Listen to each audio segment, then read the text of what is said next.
Ассалаумағалейкум жігіттер. Бүгін UFC Қатарда екі қазақ, бір қырғыз бауырларымыз төбелескен болатын. Олардың екеуі жеңіске жетті, біреуі өкінішке орай ұтылып қалды. Осы видеода осы жекпе-жектер туралы толық айтатын боламыз, кеттік. Жаңа ұтылып қалған Бекзат Алмахан бауырымыз өкінішке орай ұтылып қалды. Асу Алмабаев пен Мықтыбек Оралбай бауырларымыз жеңіп алды. Красавчик. Мына Мықтыбек Оралбай осы жігіт бар ғой. Болашақта Ислам Махачевпен төбелесуі мүмкін бе? Егер Ислам Махачевпен төбелесіп жатса, анау Исламды жеңе ала ма? Қазір осыған оралатын боламыз. Рет-ретімен мына жекпе-жектерді айтып шығайын, кеттік. Бірінші Бекзат бауырымыздан бастайық. Өкінішке орай Бекзат ұтылып қалды. Кеше мен айтқан болатын.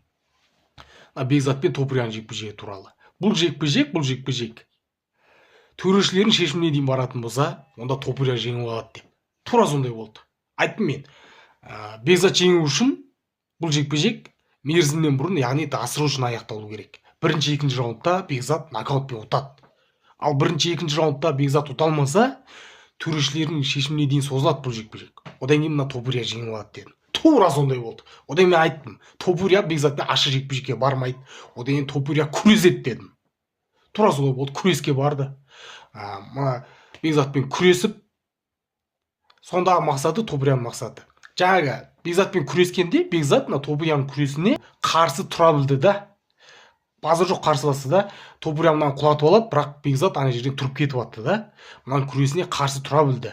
Бірақ Бекзат шаршап қалды да, бұнымен күресіп, көрдіңдер ма? Мына Топырияның мақсаты сол болатын да. Бекзатпен күресіп, алысып, шаршаттырып алып, Бекзат шаршайды ғой енді күресіп болғаннан кейін. Мұның күресіне қарсы тұрса да, қарсы тұрған күннің өзінде Бекзат шаршап қалды да, бұнымен күресті ма, болды, шаршайсың ғой сен. Содан Бекзаттың қолдары қатты шықпайды, соққылары жойқын болмайды, мынаны ұрып құлата алмай қалады да. Мына Топырияның мақсаты осы болды да, көрдіңдер ма? Кеше мен видео шығарған болатын бұл жекпе-жектің алдында, болжам жасаған болатын, прогноз жасағам осы Бекзат пен Топырияның жекпе-жегіне. Тура сондай болды ғой. Ана видеоны ерінбей қараңыздаршы, көздерің жетеді. Базар жоқ. Мына үшінші раундта қайда біздің Бекзат бауырымыз мықты екен. Үшінші раундта Топырия тұрады, Бекзат тұрады ғой, ана жерде нокаут болуға аз қалды.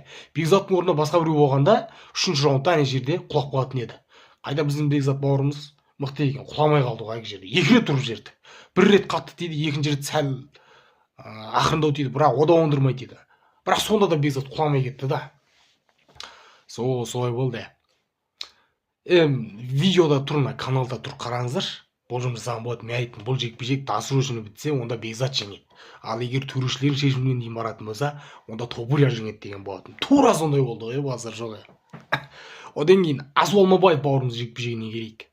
Асу красавчик қарсыласын алды да қыңғылдырып жеңіп алды. Мына қарсыласы мықты жігіт екен. Екі раунд бойы Асудан басым болды, екі раунд бойы. Маған солай көрінді. Стойкада да Асудан басым болды. Тік тұрды да, жаңағы стойкада да Асудан басым болды. Тіпті Асуды күресіп жығып алып жатты да мұнау. Асуды негіз білесіңдер ғой, күрес мықты ғой. Бірақ мұнау Асуды қайда құлатып атты да, аяғына өтіп. Екі раунд бойы. Үшінші раундта Асу осының күресіне жаңағы мойнына қыңғылдыруды дайындады ғой. Үшінші раундта да ойлап қалдым, мынау Асуды тағы да құлатып тастаймын аяғына өтіп деп. Аяғына өтіп келе жатқан кезде мойнынан алады да қыңғылдап тастайды ғой. Асу красавчик. Бұл Асу бауырымыздың бір қасиеті мынау екен да, Асу бар ғой, ойланып төбелеседі екен да. Төбелесіп жатып тактика қоя біледі екен бұл жігіт. Мына қарсыласын көрдіңдер ғой. Асуды бірінші, екінші раундта қайта аяғына өтіп күреске салып құлатып атты да. Соған Асу мойнына қыңғылдыру дайындады да бұған. Бірінші, екінші раундта қарсыласы Асуды қайта құлатты. Содан қарсыласы өзі ойлап қалды, Асу оп-оңай Асуды мен оп-оңай құлатып отырмын, үшінші раундта тағы да құлатып аламын деп ойлады да анау. Асу соған қайта құлатып атқаннан кейін, соған аяғына өтіп қайта құлатып атқаннан кейін, соған жаңағы несін дайындады да. Қыңғылдыруды дайындап атты. Бірінші, екінші раунд әти босаңсызды ғой деймін, жаңағы мынау аяққа өткен сәтте. Мынау кішкене өз-өзіне сенімді болсын, жаңағы мен алдап жіберейін, үшінші раундта бұны қыңғылдырумен күтіп аламын деп. Сөйтіп үшінші раундта мұны тағы шықты, ойлап қалды, бірінші, екінші раундта да Асуды оп-оңай құлатып аламын деп. Аяғына өтіп келе жатқан кезде Асу тұрады да мойнынан қыңғылдырып алады ғой. Сонда айтып отырмын ғой, Асу ойланып төбелеседі деген да. Жаңағы анау қайта аяғына өте бергеннен кейін, соған қарсы бірдеңе дайындау керек болды да әке жерде. Содан бұл ойына қыңғылдыруды дайындап жүрді да. Көрдіңдер ме, Асу ойланып төбелеседі екен. Тактика қоя біледі екен төбелесіп жатып. төбелесіп жатып тактика қоя біледі екен да, өзгерте береді екен да бұл өзінің тактикасын. Әйтпесе мына төбелеске командамен бір бөлек енді жоспар құрасың ғой, тактика дайындап келесің. Одан төбелестің ішінде төбелесіп атып тағы тактика қояды. Ол бір бөлек. Бұл асу болса төбелесіп жатып уже тактика қоя біледі екен да. Көрдіңдер ма? Базар жоқ. Сол жағы маған ұнады да. Асу, одан кейін Асу красавчик. Енді мына Мықтыбек Оралбай бауырымызды жекпе-жегіне келейік. Мен білдім Мықтыбек жеңетінін. Білдім. Одан кейін жекпе-жектен байқалып тұрды. Мына қарсыласынан Мықтыбек әлдеқайда мықты болып тұрды. Күресіп те, стойкада тұрып та алып қоятынын білдім мен. Бірақ бұл жолы мына жекпе-жекте Мықтыбек бұны күреспен жеңем дейтін ой болмады. Бұны нокаутқа жіберу ой болды ғой деймін. Өйткені мен байқап тұрдым мен.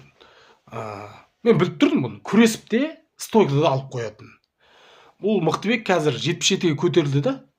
Жаңа салмаққа көтерді да. Сол үшін оған жарқын жеңіс керек болды да.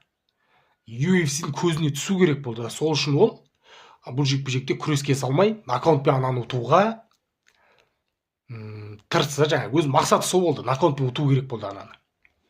Әйтпесе күресте шамасы жететін еді. Базар жоқ. Жаңа айтып отырмын ғой. Мықтыбек қазір 77-де төбелесетін болды, 77-ге көтерілді. Бұл салмақта қазір Ислам Махачев чемпион. Енді ойлаңыздар, Мықтыбек пен Ислам төбелесетін болса, Мықтыбек алып қоя ма Исламды? Мықтыбектің өзі қарсы емес, Исламмен төбелесуге. Әңгімесін естігем. Сонда айтып отырмын, Мықтыбек пен Ислам төбелессе, әдем болады. Әдем жекпе-жек болатын еді. Мына 77-те Мықтыбек сияқты қатты күресетін ешкім жоқ ау. 77-те Мықтыбек сияқты күресетін Ислам Махачев, одан кейін қатты күресетін біреу бар деп айта алмаймын. Көбісі жаңағы стойкада төбелеседі бұл жақта.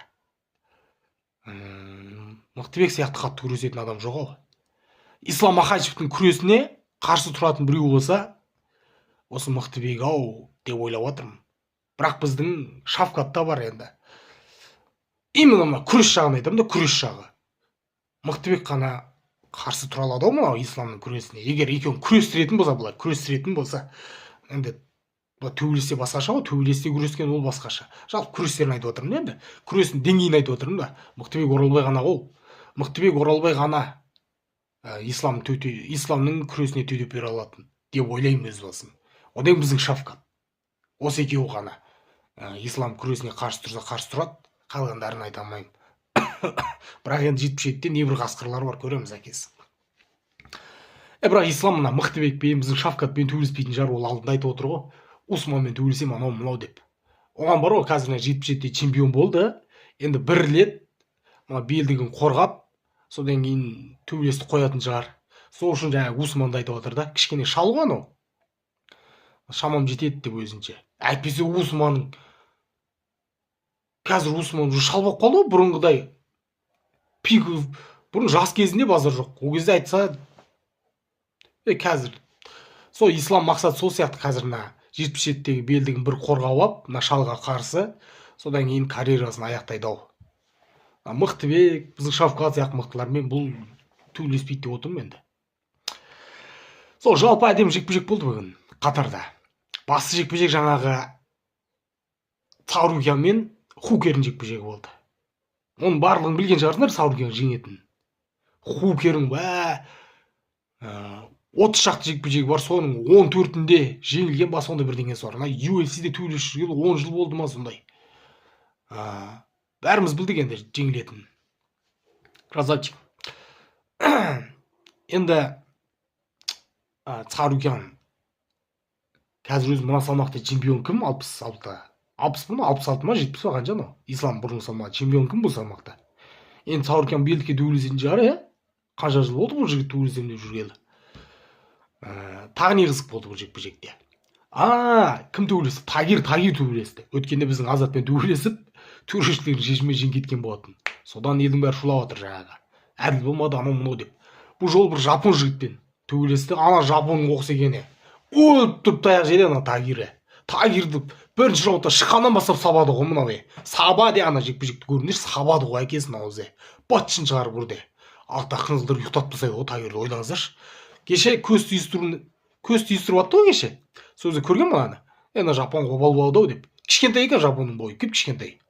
Мен ойлағам жоқ мына жапон мынаны жеңіп алады деп. Бытшын шығарып жеңді ғой ана. Сұмдық екен жапон. Бұрын UFC-де төбелесіп кеткен екен бұл. 7 жыл бұрын дей ма?